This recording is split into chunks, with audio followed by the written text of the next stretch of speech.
up, guys? It's the best Gravekeeper here. We're going to be talking about how to defeat elemental dragons. Now, Conquering the Meta, Episode 2.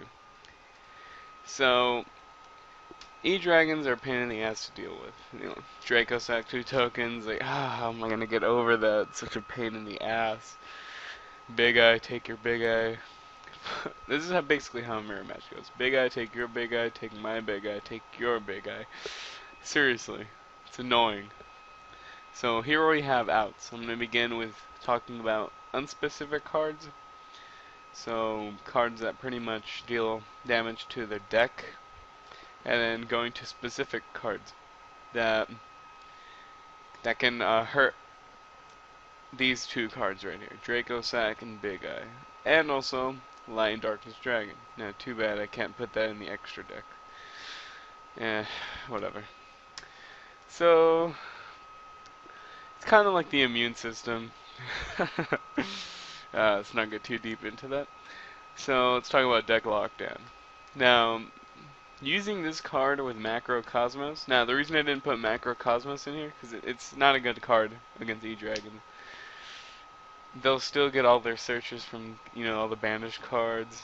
And they will just OTK you if you're not running a Tier 1 deck right now.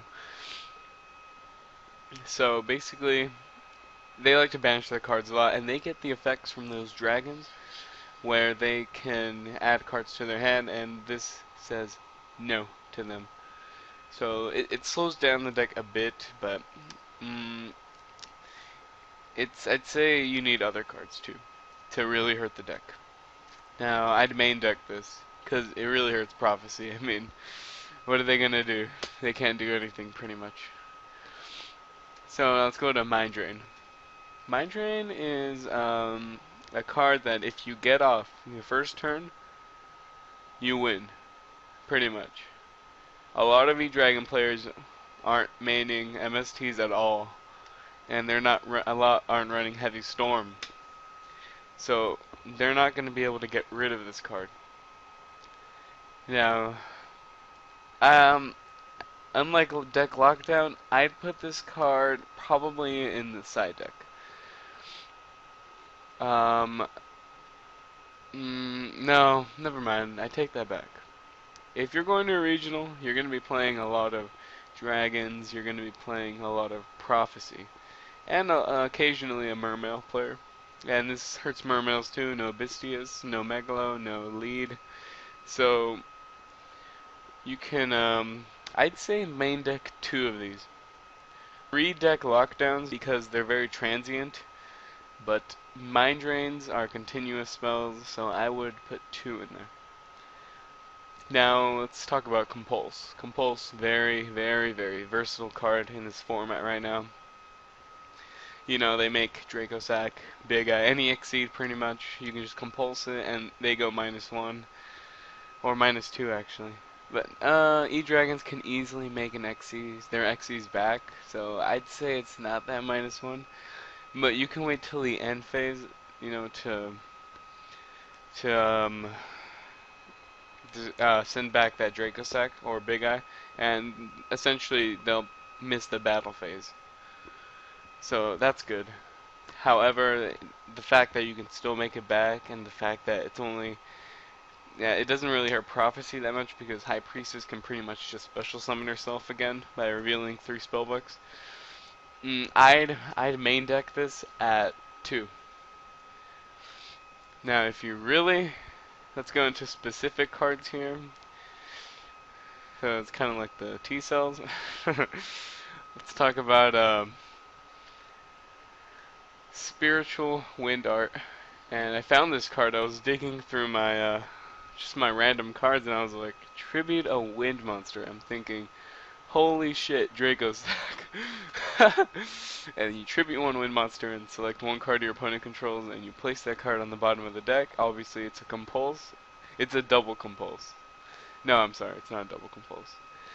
You tribute a monster, and then you Compulse. So it takes care of Draco Sack, and then you can just Compulse a token. Or if they have 2 Exceed monsters, which they probably do, you can just take out that Draco Sack, and then take out that other big eye or other Dracosack that they have.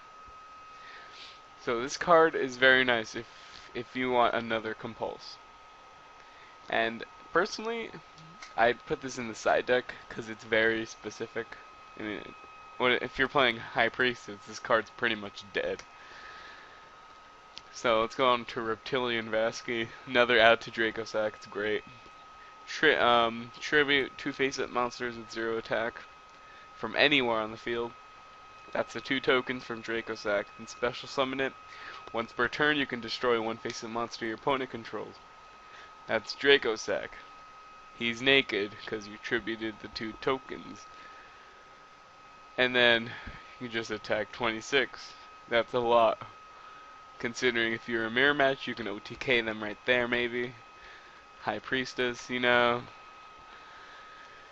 It's good. It's a very nice card. And I actually read it on a forum, Pojo I think. So thank you to whoever found this out. It's great, it's amazing. I think it was an OCG player. But let's take a look at the elemental dragons that run the Light and Darkness Dragon build. It's a pain in the ass, bitch, to deal with Light and Darkness Dragon. Normally, what I would do is just set 2 compulse, because Light and Darkness Dragon can't negate twice in the same chain. So I'd wait till the battle phase and compulse, compulse, which it wastes my resources. You understand? So definitely,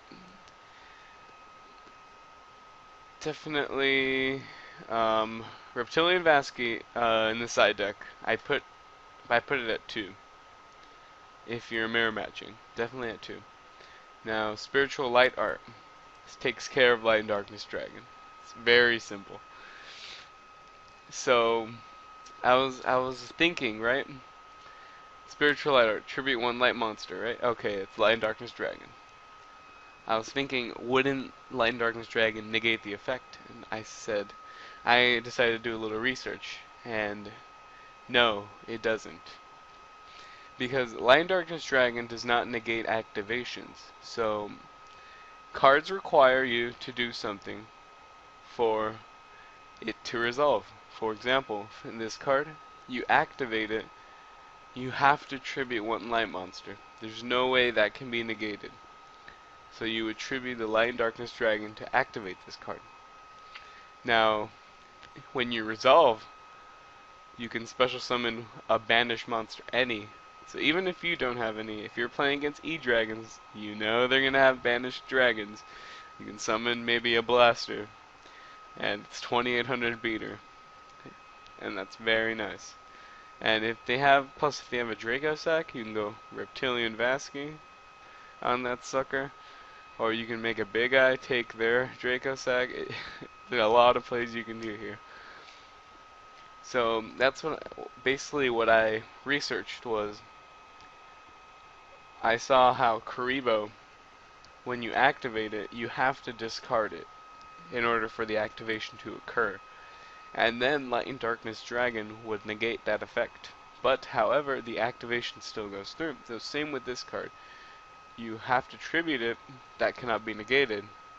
However, since Light and Darkness Dragon is no longer on the field, Lad is in the graveyard now. And I think if Lad is sent to the graveyard, oh no, it's only when it's destroyed. I'm sorry. So, this card's amazing. It's 1 out to Lad. And this is my video on how to conquer elemental dragons. Thanks. If you enjoyed the video, please like and please subscribe to my channel. I'm trying to grow this channel before I go to Cal Poly. I'm gonna be